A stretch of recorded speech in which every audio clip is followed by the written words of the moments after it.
Yo, welcome to All Things Covered with Patrick Peterson and Bryant McFadden, part of the CBS Sports Podcast Network.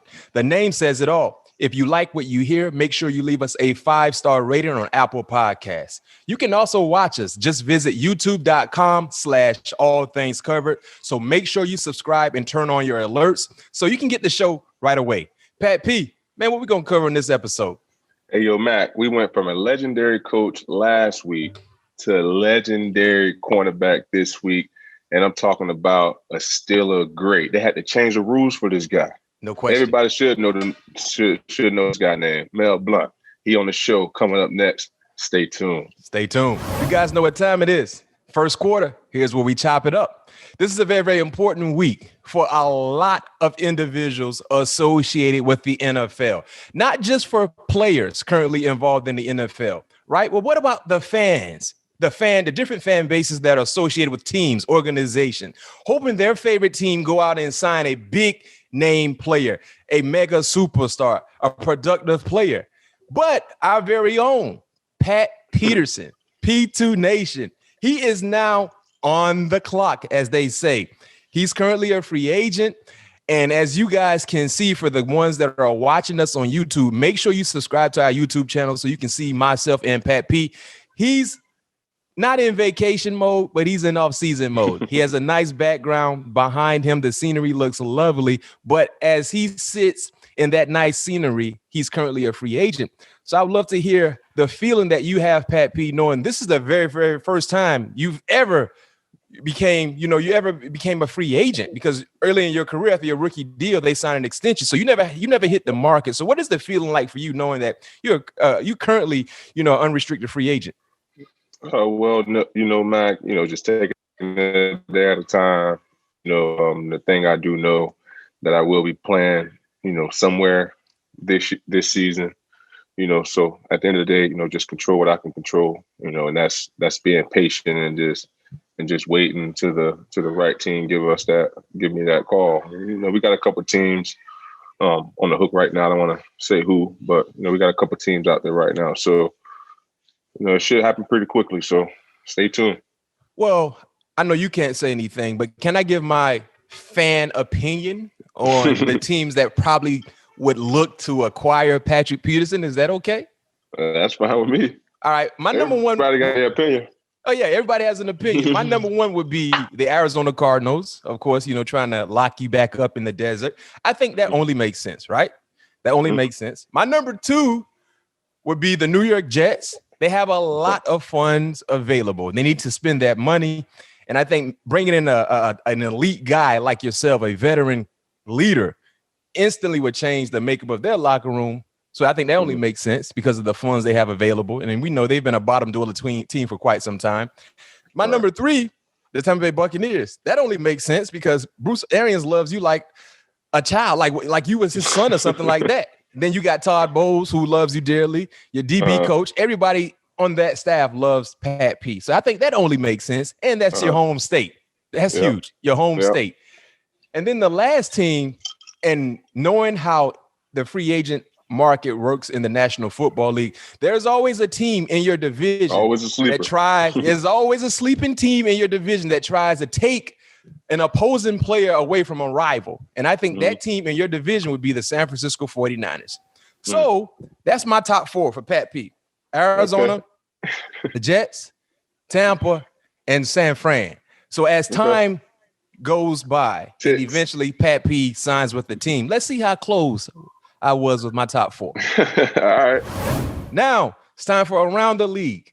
And it seems like every week the NFL is winning when it comes to stealing headlines. I mean, for us, it's a great benefit for us to have, right, Pat P, because we have a lot to talk about, a lot of unexpected news to talk about, to say the least. And once again, the NFL came through in the clutch with stealing the headlines. Drew Brees, a guy that you had a lot of great things to say about Drew Brees on one of our past episodes.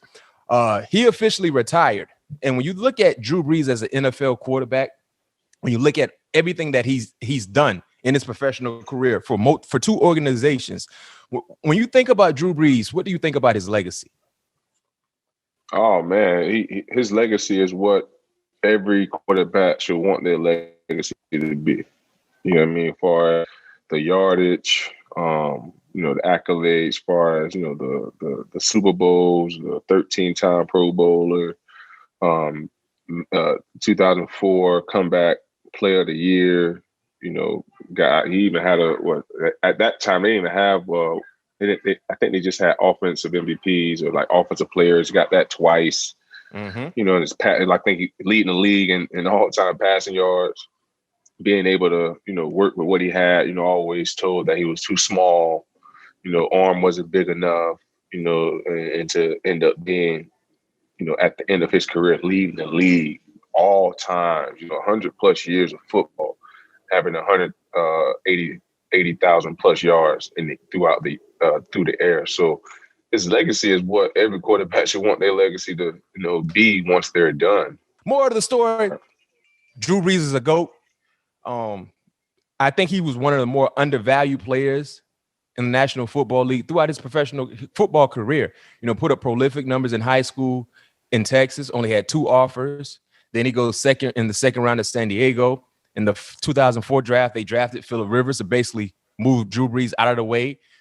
He just can consistently defy the odds. And to this point, like I said, he's going to be a first ballot Hall of Famer. And the thing you said that I definitely agree with, Pat, what he meant and what he still means to the city of New Orleans. You know what I mean? During that tragedy of Hurricane Katrina, how he kind of gathered everybody together on one accord, and they became a relevant team during that time. Right. Speaks volume about who he is as a leader and as a player. Yeah. So shout out to Drew Brees, man. Outstanding career, man. We tip your hats. We tip our hats too. Now it's time for my favorite part of the show. It's called Has Pat Heard? If you're new to the show, new to the concept of the show, we decided to implement this part in our show because right now it's the off season, and Pat usually moves around a lot during the off season. And when he's moving around, he's not really keeping his ear to the streets when it comes to sports, when it comes to football. So we decided to add this part to the show to see exactly, has Pat heard? His overall record. Last week, he didn't have a good week. I think he was 0 for 3, if I'm not mistaken. 0 for 3 last week.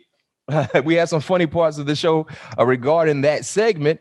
And if you missed it, you can always check our feedback and go back and listen to that show. But it was an outstanding show when it came to Has Pat Heard? His overall record, listeners and viewers, is 9-17.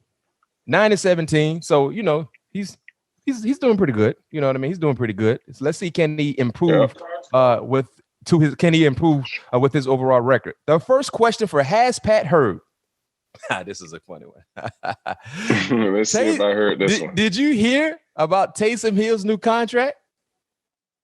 You see, well, man, I'm not even in the country right now. So you ready? Are you ready to hear his new contract? Yeah, okay. So when Drew Brees retired, they re-up Tatum? Yeah, they gave him take a wild guess. What they do, man? Don't tell me they gave this man like $17 million, man. Huh? Oh, you all the way low. Low? Yeah, you low. You too low. You tried Taysom. You talk about 17.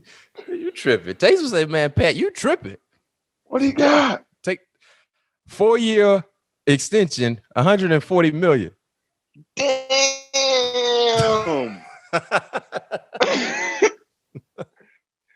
Yeah. Shit. But there's one caveat. There's a big caveat to the entire contract. They did it to free up cap space because they were handcuffed when it came to the cap. It's not a real 140. They had to do that to kind of maneuver the numbers a little bit. So it's fully voidable. So it's basically a 1-year deal. So it's not 140. It's basically a 1-year deal. Every year is voidable, to say the least. Okay.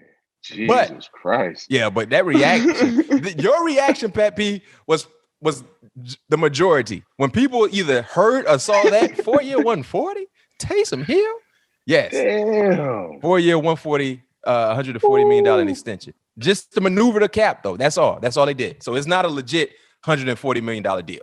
Okay. But your reaction was priceless. When you think about Drew Brees retiring, who do you believe will be the next starter in New Orleans? Man, why it got to be Jameson? That's just my personal opinion, man. I think Taysom is a good football player, but you handicap off how you call games. And I feel like Jameson is going to give you more ability to be more aggressive as far as throwing the ball down the field consistently. Yeah, we know all Jameson had a problem, with the interception, throwing leading the league in interceptions, 2 years ago, and having a big number of interception in general. But Brad Favre did too. And Brad Favre was a gunslinger, and Jameson ain't nothing but a gunslinger. He's a baller. And why wouldn't he be the first guy in up? Yeah, I know Taysom been there, but I'm just saying, Jameson is definitely, in my opinion, I don't know. They must got something tucked away. But he played this year, so he started as a quarterback this year. But I don't know. I don't know. Jameson would be my star. Yeah, I agree with you. Jameis should be the quarterback. He is the best pure quarterback option you have on the team. We just got to wait and see. Jameis is a free agent just like yourself, Pat P. So it'll be intriguing to see exactly what the Saints do with him. Yeah. So I don't know how that's going to work. I thought they signed him for a 2-year deal or something like that. Nah, they haven't signed him yet. As of yet. Now, granted, last year when they got him. Last year, no, he only signed a 1-year deal. I thought he signed a 2-year last year. It was only a 1-year deal. Now, when we release this episode, maybe Jameis would have signed by then. We don't know. But I can tell you this much. I think we need to try to get Jameis on the show in the near future to kind of get his take on his future going forward. So let's see what we can do. All things covered. Pat Peterson, you guys know we always bring in top-notch guests anyway. So I think it would be only right. Let's try to get Jameis on the show. Yeah, all right. See. So the next question. So you got that one wrong. You got the Taysom Hill wrong. All right. The next question for you. Cam Newton is heading back to the Patriots. I did see that. Okay. All right. You got that one right. I did see that. It's mostly an incentive-laden contract. He can make an extra $6.6 million if he starts all season. He can make an extra $8.6 million if he starts and they make the playoffs. His roster, he will earn $5 million if he's on the roster. So with all the incentives, it's almost $14 million. I think that's a good move for the Patriots and for Cam. Yeah. Mm-hmm. Yep. Yeah. All right. So the last question for you. Now, this is a tricky one, Pat P. This is a tricky one. With Selection Sunday that just happened this happened this past Sunday. Mm-hmm. NCAA college basketball March Madness is here. All right. Oh man. I ain't heard nothing about the NCAA. So, but go ahead. You didn't let me ask the question. But go ahead. I know I ain't heard nothing about college basketball. Every year we all know there are 4 number 1 seeds. So this is a 2-part question for you. You can either or. I'm lying. Can you give me one? Can you give me one of the number 1 seeds? It's 4. Yeah, can you give me one of the number 1 seeds? Yeah. Or can you tell me what seed LSU has? No, I definitely can't tell you LSU seed. I know that. I'm not even going to try. But surprisingly, freaking Alabama's number 1. They must be playing some ball. They were number 1 in the SEC. They won the SEC. Oh, that was SEC ball. I glimpsed that. Yeah. Oh, okay. Yeah. But they're not a number 1 seed. Okay, I was like, damn, Bama balling like that. But okay. Yeah, football and basketball, right? And also, I was shout out to Pat Ewing, man, for winning the Big East. Yeah, winning the Big East. Yes, sir. And because I saw they kicked the man out of the Madison Square Garden for some odd reason. They had the security told Pat, "We need to see your ID." He told Pat Ewing that? Yeah, we need to see your ID. Yeah. Wow. Yeah. Okay. All right. Back to the question. No, and Bama is a 5th seed. Bama is a 5th seed. Okay. If I had to take a wild guess, Gonzaga got to be 1 of the 4. That's a good guess. You got it. You're right. You're right. Listen, Gonzaga was undefeated this season, if I'm not mistaken. Hey, Gonzaga, Villanova. You can't go wrong with guessing with one of them 2. Well, you got Villanova. Clearly is not a number 1 seed, but Gonzaga. So the other 3. Back then. So let me give you the other 3. Let me take some wild guess. Oh, you were okay. I'm gonna go. Baylor was balling last year, but did they make it this year? Baylor, were they pretty good this year? Yeah, you got Baylor. Baylor is another one. All right. Baylor was good last year. I got 2 more. These 2, I'll give you a hint.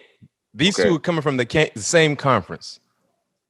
Same conference? Yes, So you sir. almost said Kansas, so I'm gonna say Kansas. No, Kansas was bad this year. Oh, I thought you all slipped up and gave me the answer. They came from the same conference. You said Alabama was 5th, so It's they not was the Alabama. best basketball I've seen. Is Georgia any good this year? Nope. Okay, so I don't know the other two then. Illinois and Michigan. Oh, Illinois and Michigan. Okay. Yep, that's a pretty tough one. Okay. But you got Yeah. Gonzaga and you got Baylor, right? So okay. Yeah. So you were what? 2 and 1? How many we gave you? You gave me 4, but I was 2 for 4 for that question. Oh no, I got it right because you said 1. Yeah, well, you got it right. You got it right. I only got 1 right. 1 for 4. 1 wrong. You got the Taysom Hill 4 for 4 year 140. You got that one wrong. I ain't heard that. Yeah, I ain't heard that. Pat said, what? Yeah, I'm got paid. Pat, you had a good day and has Pat heard. All right. And real quick, talking about March Madness, we got a promo going. Speaking of March Madness, we want to compete against our listeners to see who can fill out the best bracket. Join us at cbssports.com/ATC brackets. The link will also be in the episode description. There will be a big time prize. I repeat, a big time prize. And who enters just one pool. You can also create a group to compete against friends and fill out your bracket for the chance to win a Nissan Rogue and a trip to the 2022 Final Four. You can play on CBS Sports app or at cbssports.com/ATC brackets. Now, we're getting close to halftime. And make sure you guys stay tuned on the opposite side of the half. Man, legendary Mel Blount. Steeler Nation, stand up, stand up, stand up. Yeah, stand up. Mel Blount will be joining us on the opposite side of the half. So stay tuned with us, Pat P, All Things Covered. We talking about the GOAT, the GOAT, the GOAT. We had a GOAT last week in Nick Saban. We got another GOAT coming right now in Mel Blount. So make sure you stay tuned. Back at you. But before we get to halftime, you guys know what time it is. 21 questions. 21 questions because Pat P wears number 21. We've been getting big time questions for you guys. We thank you for listening to the show, for watching the show, and always providing us nice questions. 21 questions. Like I said, here's a chance for us to interact with you, the fan, the listeners, the viewers. If you want your question to be answered in the future, leave a question attached to a 5-star review on Apple Podcasts, and we may get to it on our show. This question comes from Parker Smith. Shout out to Parker. Thank you for your question. It is for both of us. Oh, this is a good one, Pat P. If you can name the top 5 corners to play, who would they be and what aspect of their games made them so great? Huge fan of the show and of both of you guys. Follow both of your careers all the way. Love every second of it. Thank you, Parker Smith. Thank you for being a big fan of the show, and thank you for this question. Pat P, you go first. Your top 5 corners of all time? Yes, to ever play in the National Football League, and what aspect of their game made them great? All right. I don't have no particular order. I can't go 1, 2, 3, 4, 5. But I'm gonna name some names. My 5 corners that I like. We got Mel, who's obviously who's going to be a guest on the show. But what I liked about Mel, like you said, they had to change the game for Mel. You know, just how aggressive he was at the line of scrimmage, how he was able to disrupt the timing with between the quarterback and the receiver. Back then, you know, press wasn't like a big thing. Like, you know, everybody was just playing off, just kind of shadowing and running with the receiver. No, Mel obviously went into the lab and did something. He had a leg up on everybody because once he put that technique on film, you know, everybody, you know, that pretty much created the deep press. Obviously, you know, I got to have my boy Prime in there, just how electric he was, the excitement that he brought to the game, his return ability. You know, Prime was an offensive guy on defense, you know, obviously playing offense in the league, something that, you know, I had aspirations of doing, and I did that, had a couple plays on the BA. So Prime, to me, changed the game for guys who wanted to touch the ball. You know what I mean? So guys who had aspirations of scoring but didn't want to play offense, Prime made cornerback fun. He made it to be like that position. My third one, like I said, this is no particular order, so I don't want nobody coming at my neck. I'm just giving my top corners. That's your top 5. My top 5 corners. My 5 corners that come to my head. Charles Woodson, Charles Woodson was a utility guy. You know, you can move him, play him everywhere, play him inside, outside. Later this year, played safety.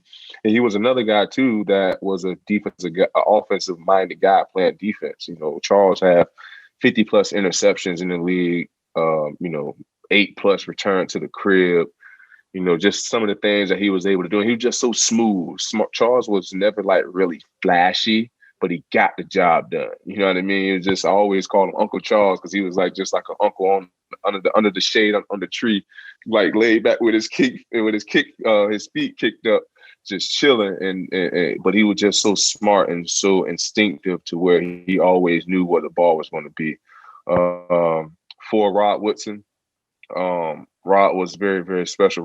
Me and Rod actually share something. We have something in common being the only two players, as far as my notice. I know it's been like this for a while, to be the only two corners to make all pro and do two different positions as far as a punt returner and being a cornerback as well. But Rod, he's just like, all three of those guys are just they ain't combined in one. Because Rod was a great press guy, Rod technique at the line of scrimmage, as far as what he was able to do and the speed that he had and just how smart that he was around the ball. And he was another guy that could play inside and out as well. Later in this year, I believe when he played with Oakland, he played a little bit of inside, played a little bit of safety. When he got to Baltimore, played a little bit all over the place as well. And the last one, I got to go with the OG, man, Willie Brown, who pretty much, got this started for all of us, man. Willie OG Brown, he was a guy that, that had that press and had that long, aggressive mentality at the cornerback position. That's where I know a lot of our younger listeners may not know the first two, the first name and the last name that I put out there. But if you have opportunity to go on YouTube and check those two GOATs out, two Hall of Famers out, trust me, you will not be disappointed. No doubt. Big time Talk list to me, Pat Matt. P. Talk to Big me, time Matt. Who's list. your top five? All right, Pat P. I got my list together. I'm going to rank mine. I'm ranking my players. My number one, Deion Sanders. Come on, prime time. You know what I mean? We're going to tap into Deion Sanders a little bit later in the show with Mel Blount, but he is my number one. I think he should be everybody's number one, the way how he revolutionized the game. Yeah. And he was a trendsetter because of prime time. Current cornerbacks like yourself, they're able to reset the market and make another living with their brand. You know what I mean? So prime is number one. Number two, Rod Woodson. It's hard to argue 71 interceptions. Yeah, man. Hey. That's hard to argue, right? It's hard to argue 71. We're gonna have the same list. Yeah, that's but see, you didn't rank. You see, you didn't have you. What you did was you took the pressure off the plate because you didn't rank them. Yeah, you didn't want to rank, but I'm ranking mine. So number two is Rod. My number three is Mel Blount. Right, 57 picks. Okay. They created a rule for Mel Blount because he was so dominant, and he was the first corner. Man. He was the first corner. The first corner. Yes. MVP.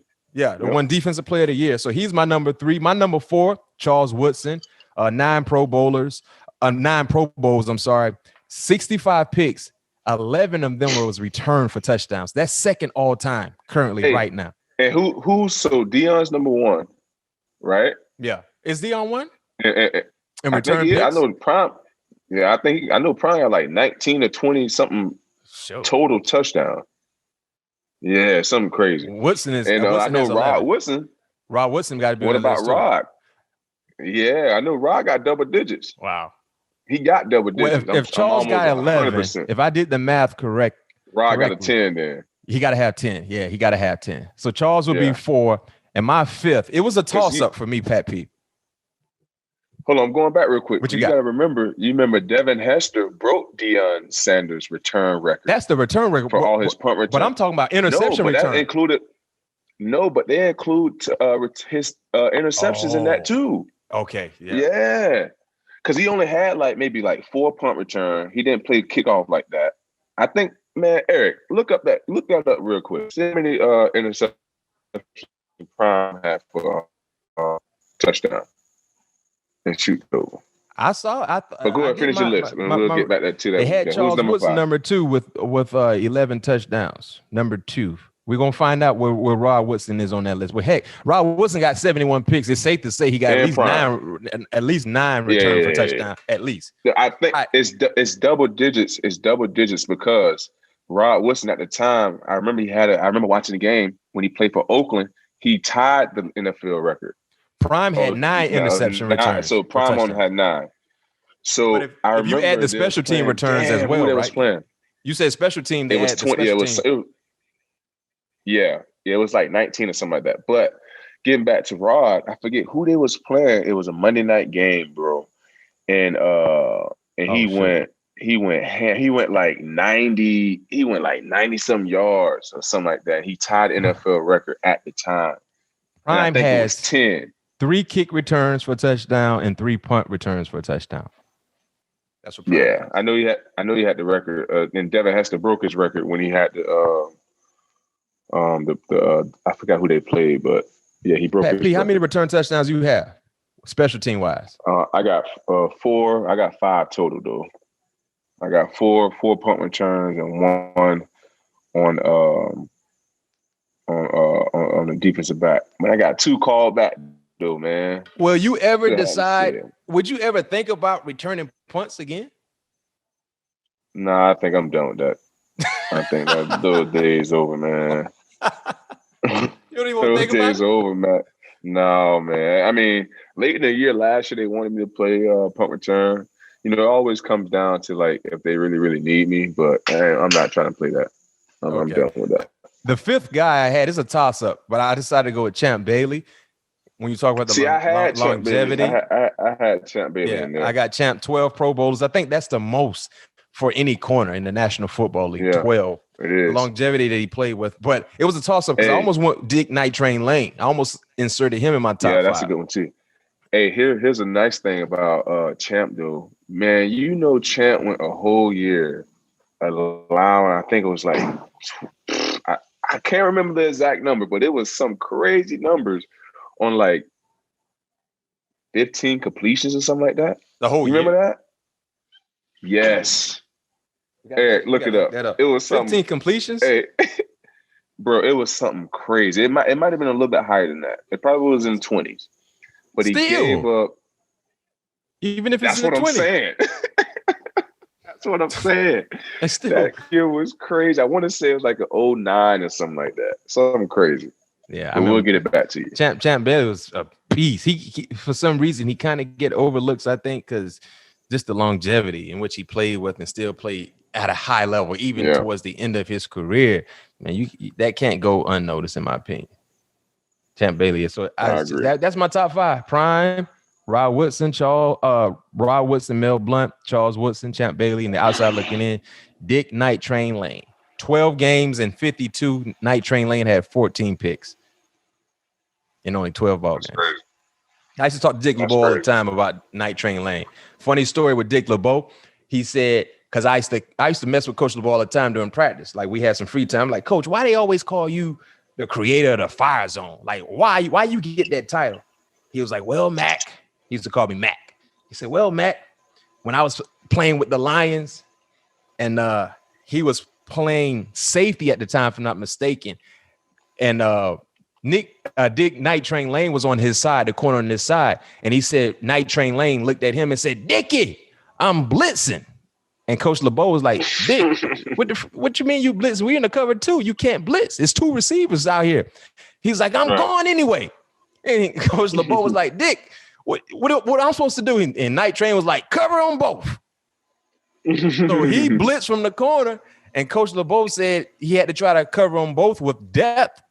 And eventually, the pressure and that concept kind of worked in their favor. And he said that's where he kind of came with the concept later on in his coaching career when he started coaching of a fire zone. If you know anything about a fire zone, it's a concept of having an extra hat included in the blitz concept. And you're basically kind of playing man zone concept based on whatever route combination you're getting. I was like, what? Yeah, that's crazy. That's cold-blooded, right? Yes, Coach sir. LeBeau. Hey, Coach LeBeau, I got to get Coach LeBeau on the show too, Pat. You love Coach LeBeau. Yeah, matter of fact, Coach LeBeau got 60-plus interceptions as well. I think he got like 62. That's crazy. Go. Another one. No question. No question. Hey, well, there you have it. Thank you, Parker Smith. Man, you gave us a great question because as you see, me and Pat P are still going through our list and adding to our list and talking about some of these big time cornerbacks that we have in our top 5. Let us hear what your top 5 is. We'd love to hear your top 5. You know what I mean? Who would you have in? Who wouldn't make the list? But thank you, Parker Smith, for giving us that question. Like I said, if you'd like to have your question read in our show, leave us a 5-star review attached to your question on Apple Podcasts. We'll try to get to it. Now it's time to get to halftime. So when we go to halftime, we make adjustments, and we told you guys early in the show, we got another legend join us. Second straight week in a row, we got a living legend join us, and he's going to. Heck, we're gonna play with it. We're gonna play by his rules. It's only right, Pat? He made his A's. They created rules for him, so why not? Steeler Nation, stand up.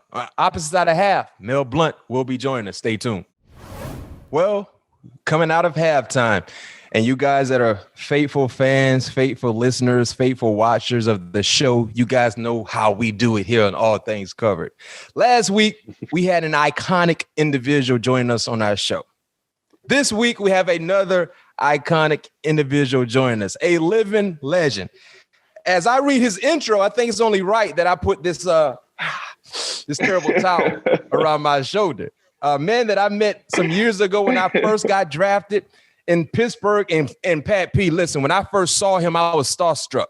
Like I was speechless because I heard about him.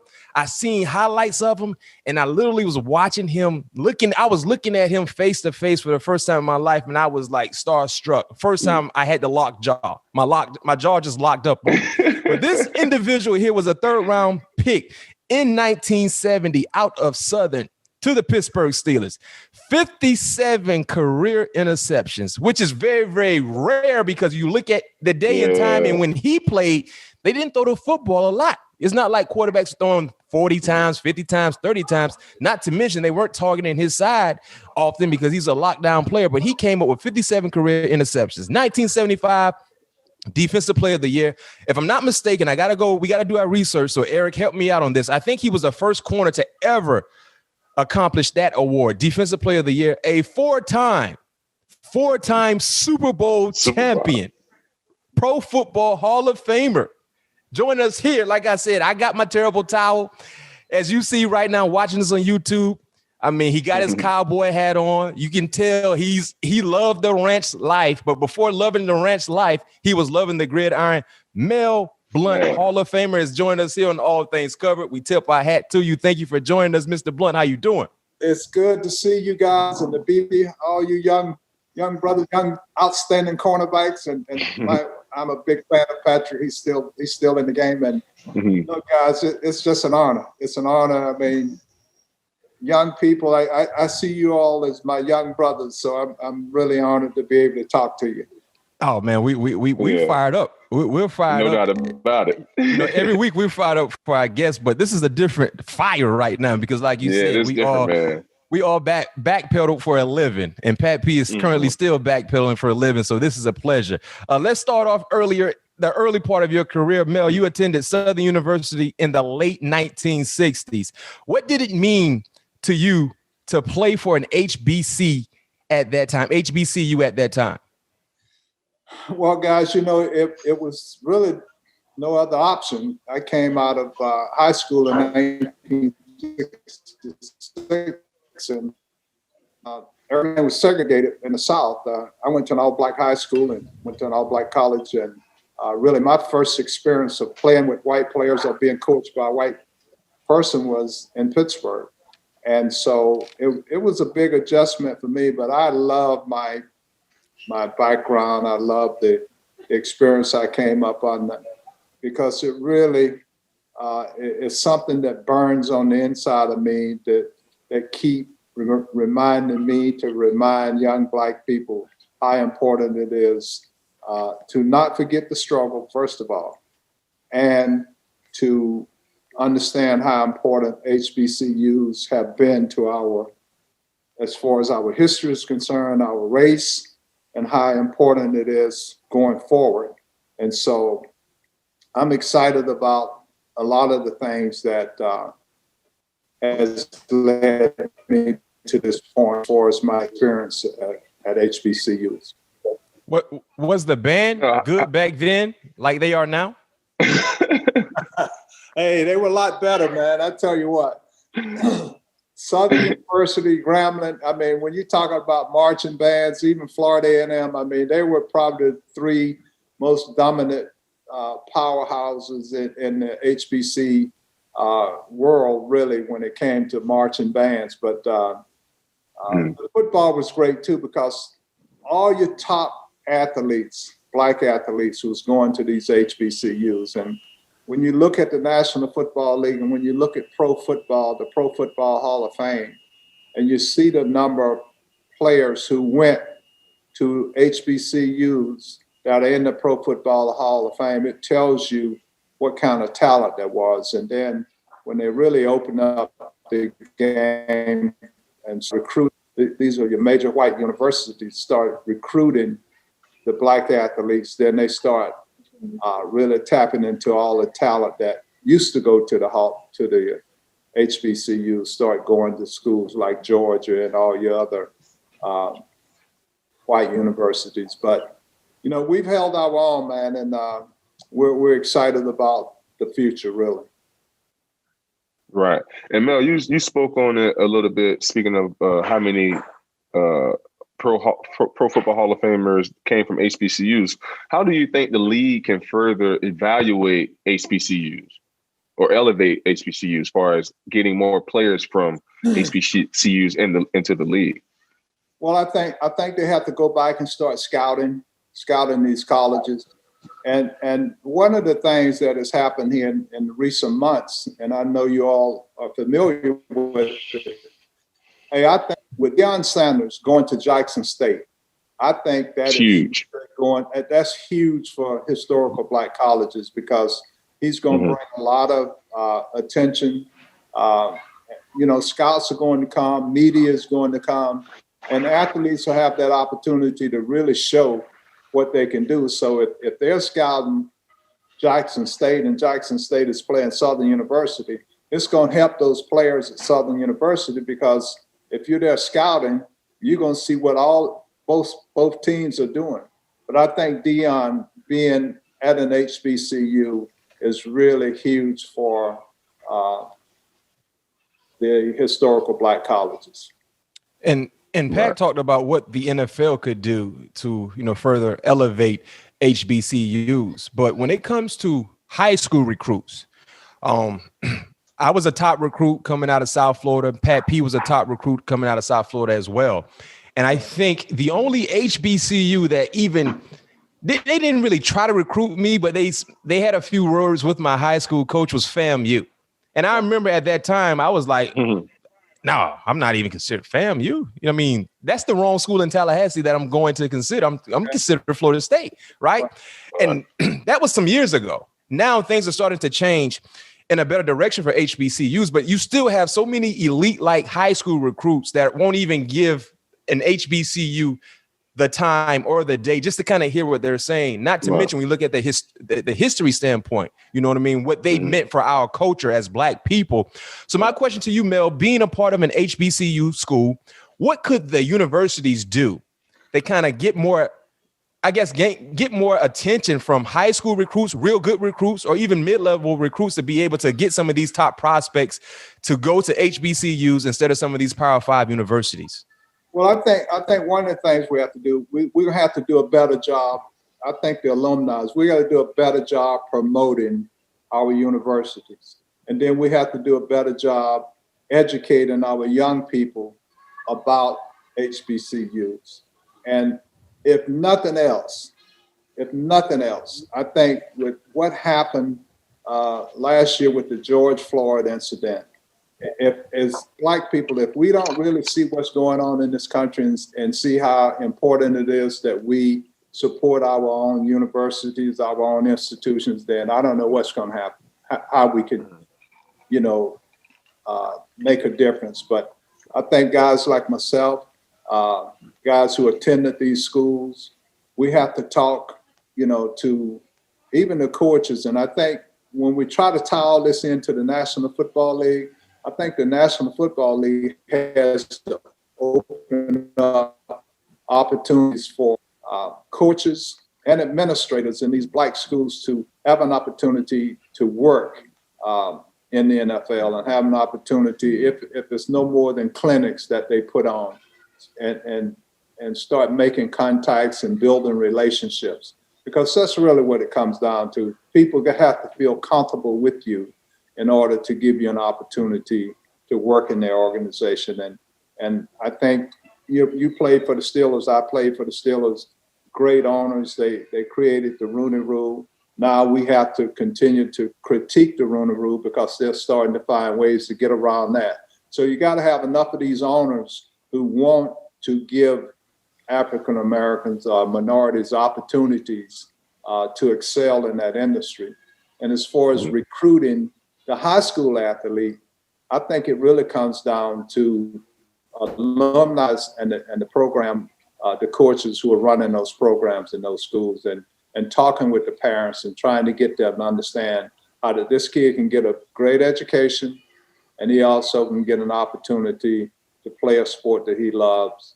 And it's a tough task, because most young athletes, it's probably going to say, well, I'd rather go to Florida A&M. I'd rather go to Florida State than Florida A&M, because the pro scouts are there. Florida State to look at the athletes. Mm-hmm. But I always said, if you can play, they'll find you. If you're good enough, they'll find you. And talking about some of the alum, notable players from HBCUs for our listeners and viewers: Jerry Rice, Walter Payton, Jackie Slater, Steve McNair, Shannon Sharp, Michael Strahan. Some greats right there. Yeah. So the alum is there. And I think you came up with some cool points, Mel, about, getting the alum to be more involved. And maybe that can draw more attention to some of these real good players in the high school level. Yeah. And what's interesting about that list that you just ran off that went to HBCUs, all those guys in the Hall of Fame, every one of them you mentioned. Right. And sought after award in the pro football is the Walter Payton Award, who went to an HBCU. Yep. 100%. Well, Mel, we're going to shift it over to your playing days a little bit. You was listed at 6'3", 205, which was considered big in today's standard, but huge when you talk about players and corners from 50 years ago. How did your size help develop your physical style of play? Well, I was 205. I could run. I ran like how fast were you? Well, I ran 4.43, and then after 14 years, I ran a 4.45. And so, okay. And we practice on turf. We didn't have a practice field like they do today. I always said if we'd had some grass to practice on, I probably could have played another 3 years. And y'all had that real AstroTurf. It was like concrete, right? Yeah, no doubt about it. Stadium, we played there, we practiced there. Only time we had grass was when we went to Latrobe. And wow.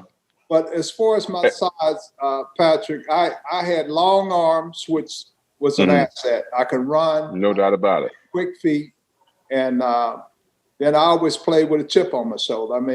Because first of all, I was pissed off because I didn't get drafted until the third round. Everybody think they were right. So I come into the league with a chip on my shoulder, Right. Out there. And then the other thing, and this is one of the things about growing up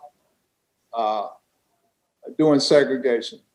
We were taught that we had to be twice as good if we wanted to compete. That's just the reality of it. We didn't play. We didn't play against white athletes, all black high school, all black college. So it was something ingrained in us about competing and being the best, because not only did we have to prove that to ourselves, but we knew that we had to succeed so that the next generation, the next athlete that comes from Southern or from Grambling, that they couldn't say that we couldn't compete or that we didn't have the skill set. So all these things was something that drove us to be the very best that we could be. And I think that's a lot of why I was able to rise to the top like I was when I played. And speaking of the way you played, they basically created a rule for your style of play, the Mel Blount Rule, right? And that happened during your career. Number one, most players can't say they revolutionized the game where they had to put a rule in place for them because they were just so dominant. So you're one of one when it comes to that element.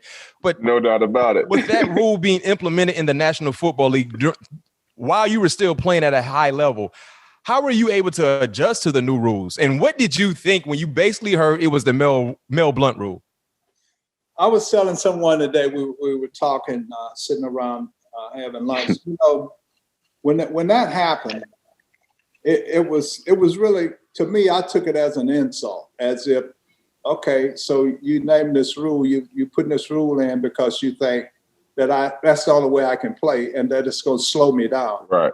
All those, you know, we were so dominant, not just me in the secondary, but Joe Green and Elsie Greenwood, Jack Lamb, all those guys, we were so dominant until they were trying to find ways to slow our defense down. They even took the head slap out. And Elsie was good at that. They even, had rules kind of like the Mel Blount Rule was one. And then our defensive line was so dominant with Ernie Holmes and Joe Green and Elsie Greenwood. These guys were just tremendous athletes. And so I didn't really like the rule, but I wanted to prove to them that there was another gear that I could go to, another level. And so we were able to go and win 2 more Super Bowls after they changed that rule. But let me just tell you about how I feel about it, because my kids, my grandkids, they just think it's the coolest thing, man, to have a name after their dad or their papa, as they call me. And so I really, the older I get, the more I appreciate the fact that I had that kind of impact on the game. Now, I know Patrick and all you young players said, man, if it wasn't for Mel Blount, I'd be able to do this and do that. I was just about to ask you that. Fast forwarding to 50 years, do you think you will be able to play in today's game on how the games are called? Man, look, if I'm telling you, and this, I'm not, if I was playing in today's game and they're playing 16 games and they're throwing the ball, 80% of the time? Right. I'm coming out of every game, and I'm not lying, with at least 2 interceptions, if not more. I mean, that's what I could do, because I'm going to be a ball hawk. Man. Yes, sir. Now, check this out. I had 11 interceptions in 1975, 11 interceptions. And on an average, they was throwing the ball 13 times a game. Jeez, that's crazy. So, you know, when they put that ball in there, man, this is my opportunity, because I know I'm right. Hey, Mel, real quick, can you give us an estimate? If they were throwing the ball an average of 13 times a ball game, how many were coming your way? I might get sometimes 2, 3 a game. And you still got 11 picks. And the other 10 were going somewhere else. And you still got 11 interceptions. They did not throw the ball a whole lot. Nope. Like that. But, you know, I had quick feet. I could run, and I had long arms, and a lot of plays I've made, and I made them because of my physical ability. I mean, I might have been out of position, but I had enough arm reach, or I had enough quickness to recover. Because, I mean, I don't care who you are. If you play out there long enough, you're gonna get, something's gonna happen. Yep. So you're gonna get beat or you're gonna get. So man, I got a question for you. Being back in 1975, you know, obviously the technology and how innovative the game is now. How did you guys be able to watch film on your own? At that time, you had these bit projectors and things like that. So how were you guys able to study and be a pro outside of, the game? Well, to be honest, there wasn't a whole lot of it, because I mean, if I wanted to, let's say I wanted to take a projector and a reel of films home. So I got the projector. Donnie Shell or Jack Lambert or Jack Ham, they don't have enough projectors for everybody to take a right. So, a lot of times you go in there and ask for the projector and they say, so-and-so has it. So, you studied in the classroom before practice, and then you had a meeting after practice. But usually if a guy wanted to take a projector and a roll of film home, it was very rare because either the coaches needed it or they was using the projector, and you just had to, pay attention in the classroom and then go out and practice it and remember it in your mind what it is when you see that formation, what they do, and you know what to do accordingly. So for you, when you was coming out of the game, obviously you watch your class in film. But so it was mainly not off instincts, but you watch film. But, like, how was it? Like, how did you study? Like, how was your study process as far as breaking down receivers when you walked into the game? Just curious. Well, Patrick and Brian, to be honest, I was a little bit on the arrogant side. You're like, I'm just going to dominate him. It's a wrap. I go out there and do what I got to do. So I like it. I love it. I wasn't doing a whole lot of studying. I paid attention in the meeting rooms. Yeah. And to be honest, I very seldom took film home. I mean, when I was on that run with that 11 interceptions, if I took film home 3 or 4 times that year, that's a lot. But I was right. Hey man, I was just, knowing what I had to do, knowing what we was going to do against certain formation, knowing what defense we were going to play, if we were going to check to a different defense if they come out in this formation. Right. So all that stuff I just knew in my mind, and I just react to what I saw. Mel, is there any truth to the stories I've heard while I was in Pittsburgh with the teams in the 70s, like in the meeting rooms, they used to have like ashtrays in the chairs for the players that were sitting in the meeting room because you guys used to smoke either during the week of or even smoke during the locker room, like halftime break during the locker room, in the locker room during halftime break. Is there any truth to that?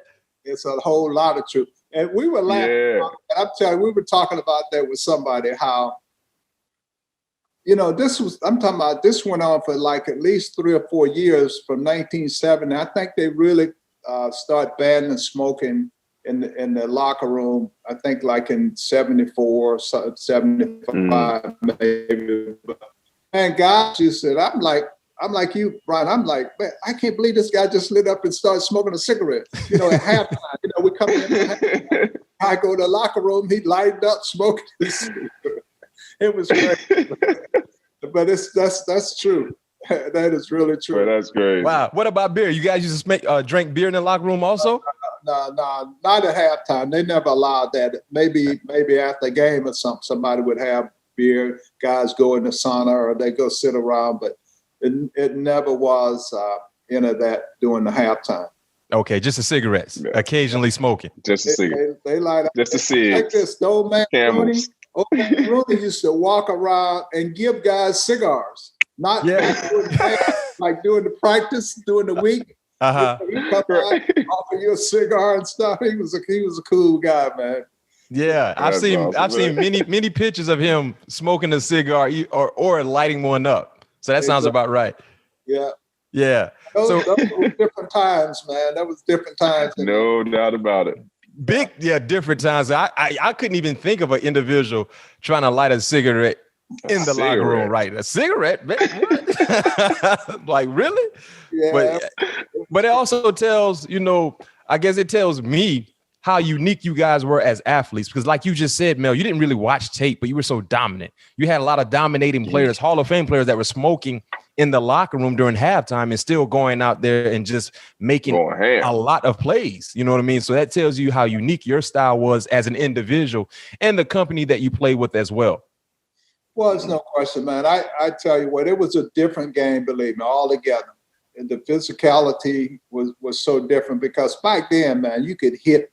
I mean, quarterback had no protection other than the front line. I mean, guy running at him. I mean, that's why people ask me, man, who's the toughest and the best quarterback? And I tell you to this day, I'd take Terry Bradshaw and I'd go out there and I'd be just as comfortable and confident that we can win a game with that guy than we can with anybody else, because he was one tough cookie. Because you know, guys like they actually hit the quarterback. But if you touch the quarterback now, you know, it's about the passer. And it's a good game. It's a great game. I love it. I love the athletes because I think we got tremendous athletes in the league, but the game is played different, and it's not the players' fault. It's the way the rules and the league has taken the game, and it's all because of television. And Mel, who do you believe is the best quarterback to ever play for the organization, the Steelers organization? Ain't no question. You just said it. I just said it. Terry Bradshaw.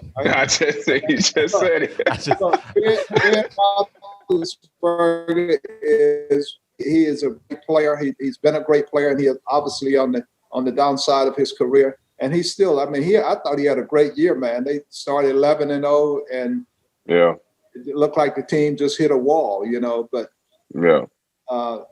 all these players, and it's really unfair to compare players who played in different eras, because everybody was good at what they did or they wouldn't be there. But, you know, and then a guy's record should speak for itself. Terry won 4 Super Bowls. I mean, he did his thing, and Ben has won 2. He's done his thing. So he's a great player. And so it's really, when you ask, well, who's the greatest player? Everybody has a different opinion. Yep. My opinion is the guy that I played with. Hey, no doubt about it. It's hard to knock that. And you said you're going to visit Terry when you leave the ranch right there in Oklahoma. You're going to visit Terry Bradshaw's ranch. So I know you're going to have some fun with Terry. Well, Terry's ranch is right across the interstate from this one. Terry and I text. Terry's in Hawaii, but his trunk, I'm going by there and, you know, just visit and speak to him, look at some horses and stuff. And I'm just kind of on a tour, man. You know how golfers go on a golf tour and they so I should. What got you into? What got you into horses? Well, you know what? I told you I grew up in Georgia, right? Right. Yep.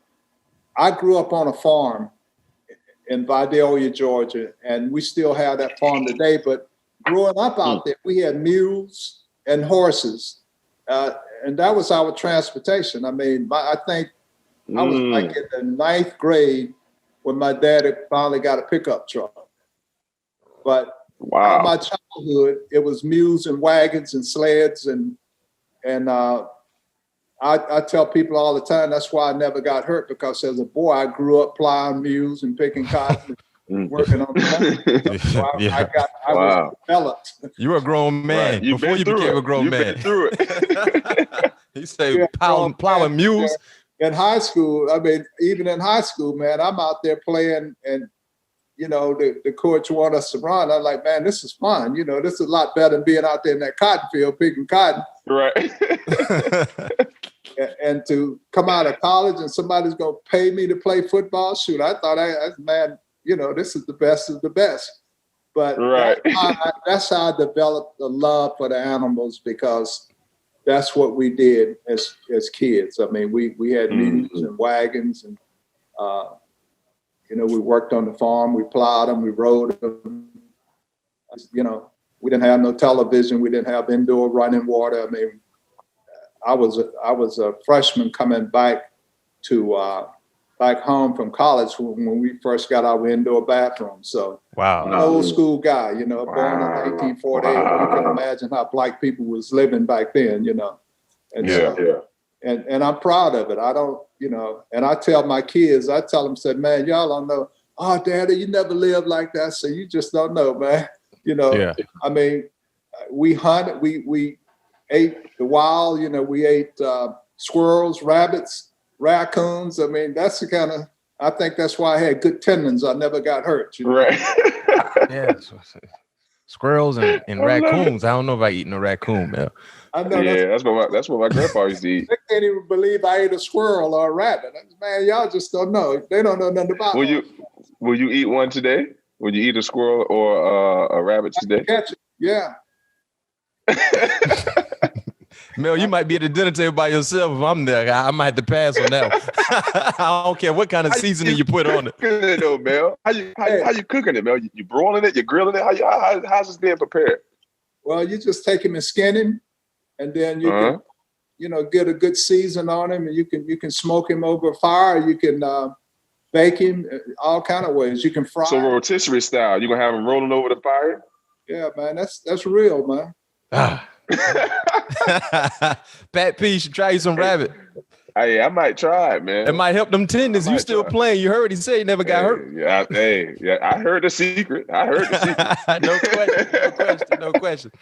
Hey, Mel, question for you, and I know Steeler Nation would love to hear your answer with this. The 1976 team is known for arguably having the greatest defense ever, right? What made that group so dominant?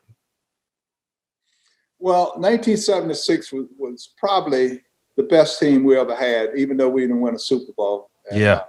But I think what really made us great is that we all had started to gel. And you know how it is, man, momentum and confidence, all that stuff. And we were just coming off of our second Super Bowl win. And, won the first game, then we lost 4 games in a row. And because Bradshaw got hurt, and then we just clicked, man. Something happened to that defense, and then we went on a winning streak and a run that was incredible as far as shutting people down. Mm-hmm. And then we got to Baltimore in the first round of the playoffs, and we won it. But Franco and Rocky Bly got hurt, so we never had a running game going to Oakland, the Raiders. And Chuck Noll did something then that became really common in pro football. He came out with 2 tight ends. Well, back in those days, nobody ever heard of people coming out with 2 tight ends, and we didn't have enough time to really perfect that type of offense. Plus, we didn't have a running back. We had a guy who was just kind of average, and we just fell apart. And but that was the best team, man. I'm talking about position by position. Probably the best team we've ever had up there in Pittsburgh during my playing time. I think, my personal opinion, I think that 76 team, granted, I didn't see you guys play. I wasn't born then, but just hearing the numbers and how dominant you guys were, that might be the best team to not win a championship. And some of the numbers, Pat P, let me read this to you. The last nine games of the season for that 1976 team, they allowed 28 points, a total of 5 shutouts. They had 8 Pro Bowlers and 4 future Hall of Famers. So in the last 9 games, they only allowed a total 28 points with 5 shutouts. Think about that. Yeah, that's crazy. Yeah, we were. That's unbelievable. And the thing about it, man, was it wasn't just one guy. It was so many guys making plays, and that's what make a great team when they say, okay, we got to know where this guy is at. No, you got to know where all 11 of us are, because somebody's going to make it. Exactly. And speaking of that, Mel, who's the best player on that 76 team that's not in the Hall of Fame that should be in the Hall of Fame? L.C. Greenwood.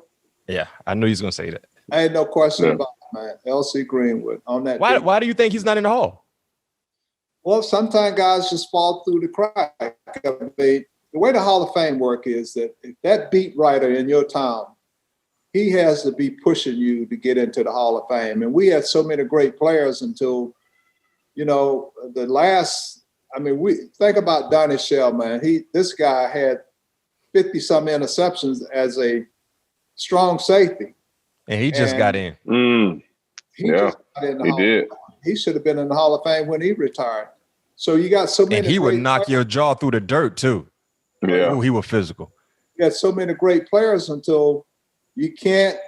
A writer, Ed Bouchette, let's say for the Steelers, he can't go in there trying to push 4 players to get in the Hall of Fame, because every city, some guy's trying to push his guy, you know, if it's somebody from the Cardinals or somebody from the Raiders. Yep. And so it's really unfortunate, but the whole thing with the Hall of Fame is political, man. It's like, okay, this is my guy. If I can't get him in here this year, I'm gonna help you get yours in, but next year you got to help me get mine in. Yeah, that's just weird. And so it's gonna get better, because now we have 2 former players. They're Hall of Famers that is a part of the voting committee. They have a vote, you know, and that's James Lofton and the quarterback from Fouts, the quarterback. Dan Fouts. Okay, Van. Yes, Dan Fouts. Okay. So these guys now, they can sit in those meetings and listen to these arguments and kind of have some kind of voice on, you know. But I always said that the writers, they shouldn't have the vote for the Hall of Fame. It should be players who have played against each other. You know, who knows more about Patrick Peterson than some wide receiver that played against. So, you know, those are just some of the things that hopefully that will change in the future. But the only way they're going to change is players going to have to stand up and start talking about it and saying that that's the way things should be. I agree. I think it should be more players on that panel, because like you said, beat writers, they're good, but they're not, to me, in my opinion, you know, not to knock any of them off, they're not really studying the game. I think they look at more highlights than games themselves. Right. You know what I mean? Like how guys change the game, how offensive coordinators have to tailor game plans around this one player. I think that goes, you know, a far ways. And the other thing is, you get these young writers now who had not seen L.C. Greenwood or Too Tall Jones. How is this guy not in the Hall of Fame? Right. But you got these young writers now who they haven't seen. They've seen guys who played maybe 4 or 5 years ago, or they've seen news articles, or the guy's got a lot of publicity. And so, oh yeah, I remember that guy. He was good. I'm gonna vote for him. But then when you look at the stats, that guy may not have the same kind of stats as somebody that they're familiar with. And the other thing is, my pet peeve is, hey, you got Doug Williams out there. He's the first Black quarterback to win a Super Bowl in the National Football League. And this guy don't even get mentioned for a Hall of Fame vote. How is that? How is somebody like Tony Dungy, who was the first Black head coach to win a Super Bowl, is in the Hall of Fame? You got the first Black quarterback in Doug Williams who won a Super Bowl, but he's not in. Yeah. So what's the logic other than it said, okay, it's all political? You know, we get the people in, like, and the rest of them fall by the wayside. Well, I can tell you one thing, Mel. You know, you came up, you brought up some key points regarding the Hall of Fame. But what better place to start a campaign for these players than All Things Covered? L.C. Greenwood, let's start a campaign for L.C. Greenwood. Doug Williams, let's start a campaign for him, because all valid points, and hopefully they get an opportunity to get into the Hall, because they're both deserving, in my opinion. There's no question. 100%. And I'm glad, Brian, that you brought that up, so we could use your show as a platform, man. If you need, sir. Just call me up. I'll start yelling as loud as I can. No question. No question. Platform for the Hall, for those individuals, platform for HBCUs and high school recruits, giving a legit look at some of those universities, because they're very, very prestige, the tradition and the prestige. They mean a lot to our culture, to say the least. When you look at their professional career, Mel Blount, you played for a coach that I believe doesn't really get his just due. And Chuck Noll. When you look at some of the best coaches to ever coach on the sidelines in the National Football League, you start and you stop the conversation with Bill Belichick, deserving so. You throw Don Shula's name into that conversation as well. But you don't really hear people mention Chuck Noll. You know, what when you think about Chuck Noll, what sticks out the most to you about him? Well, how consistent he was. Chuck Noll, he was, you knew what you got, whether you won or whether you lost. he was the kind of guy who he was so consistent until they called him the Pope. That was his nickname. Chuck, wow. But Chuck, man, was smart. He knew players. He knew how to handle people. And the reason Chuck Noll is not, his name just don't fly off of your tongue like that is because Chuck, he didn't have a whole lot. He was real short with the media. He wasn't one of those guys that he never gave them anything to write about. He was to the point and quite frankly didn't want to be bothered with the media. So kind of like Bill Belichick is today. Yeah. But the point I was making earlier about is that it's all about these guys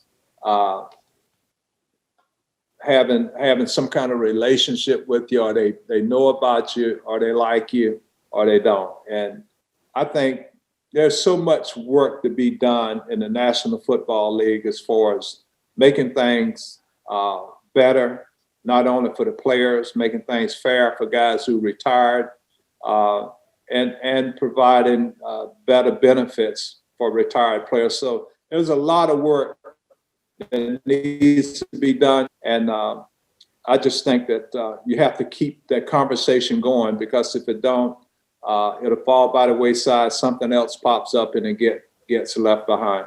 Yeah. Well, Mel, we're going to let you go. But before we let you go, we're going to transition to the superlative part of our show. We hit you with a few rapid fire questions. We want your unbiased, honest answer. The first one. Oh, I can't wait to hear this one, Pat P. All-time Steelers secondary. I give you 4 guys, or if you want to include a nickel and add 5 guys to the secondary. All-time Steelers secondary. Who's in that secondary? Well, I'm gonna put Rod Woodson in there. Yep. Okay, I'm gonna put Donnie Shell on one in there as a safety. Yep. And I'm definitely gonna put yours truly in there. No question. And other safety. Yeah, I think when I look at he coached for the Steelers. You talking about Carnell Lake? Did you play with Carnell? He coached me. He coached you. Okay. Yeah. So if I took that team and I had an all-time, I would have to go Donnie Shell, Rod Woodson, you, and myself, and there would be a debate between, what's the boy's name? He had like so many interceptions. He was a cornerback, and I was I came in you all's meeting and congratulated him. I can't think of his name. Well, well, wait a minute. I think you're leaving one big name off that I think fans might be like, wait a minute, you're forgetting somebody, Mel. The hair. Got all the hair. Yeah, I would have to. You talk about Troy. Yeah. Troy's a great player, and he's a Hall of Famer. You're right. I did forget him. So I probably would have to go with Troy, Donnie, Woodson, and myself. And then I would Carnell Lake. I probably would get a lot of snack, but that would be my team. If I had 4 guys that played in the secondary for the Steelers, just based on what they've done, and every one of those guys are Hall of Famers, so that would be who I would pick. And then if I could get 5 people, I'd put you on that team. I appreciate it. I appreciate that for that courtesy pick. I thank you, Bill. Real quick, best cornerback to play retired.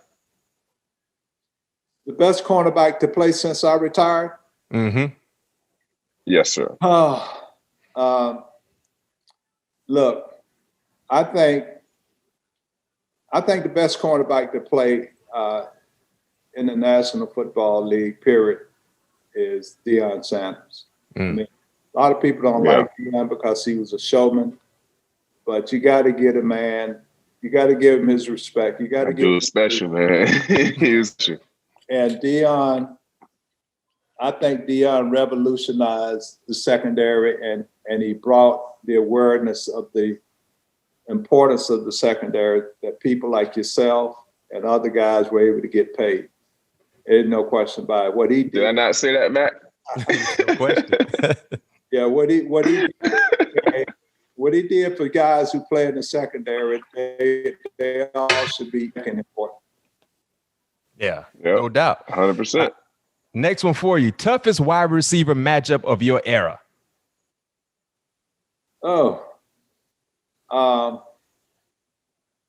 I think probably for me would have been Cliff Branch. Uh-huh. Okay. Yeah, he was tough. Yeah. This guy could be running 100 miles an hour, but he also had 2 more gears he could shift to. I mean, that's You said 2 more gears. Gee. Yeah, that's the kind of speed he had. I mean, and he was kind of guy that he was sneaky. I mean, it looked like he was just going to run a little end route, and then he just hit that burst, man. He was special. And I got a chance to talk to him because we had a lot of battles, and got a chance to know him. Was a good man. Unfortunately, he passed away, but he was a special guy. And he's one guy you had to know where he was at all times. That's for sure. Yeah. All right, last one for you, Mel. We're gonna let you go. Best Steelers title team ever. Best Steelers title team? Yeah, title team. Best Steelers team to win a championship. Oh, man, I don't know. Those championships are hard to come by. They all are pretty special. Yeah. I think, we were pretty dominant in 74, but 75, we took it to another level. And you think about the last 2 Super Bowls, we all were really kind of in that age 30, where we kind of not where you started to tail off at the end of your careers, but we were nowhere close to what we were at 70 and 75 as far as just young, physical, strong, quick, and all the things that you look for in an athlete. So I'm still going to go. I'm going to go with the 74 team. The 74? Okay. I'm going with that because, that was our first championship, man. It's like having your first child, it's special. It's special. Yeah. So, no consideration for the 05 championship team or the 08 championship team? You had to throw that out there, Mac. No consideration. Did you even think about those 2 teams, Mel? We love you guys. We laid the foundation, which is the hardest thing to do. You're right. You said something just did. The foundation is the hardest thing to do. We just continue to build on the foundation. You said something just did. Lay blocks, man. Just kidding. So right. We love you guys, but hey, somebody had to get it started. Yeah. I can tell you this much. I agree with you because the Hall of Famers that were on those 2 teams, well, you said the 75 team, the Hall of Famers, man, and like you say, LC should be in the Hall as well. So, man, you guys, that was a special group that was assembled. And we may never see something like that ever again. Yeah, I think there's 9 players that are in, and then you got Chuck Noll and you got Dan Rooney. So, and then there are other players that should be in there. And then with the scout, Bill Nunn. Did you ever know Bill Nunn? I think I may have met him one time.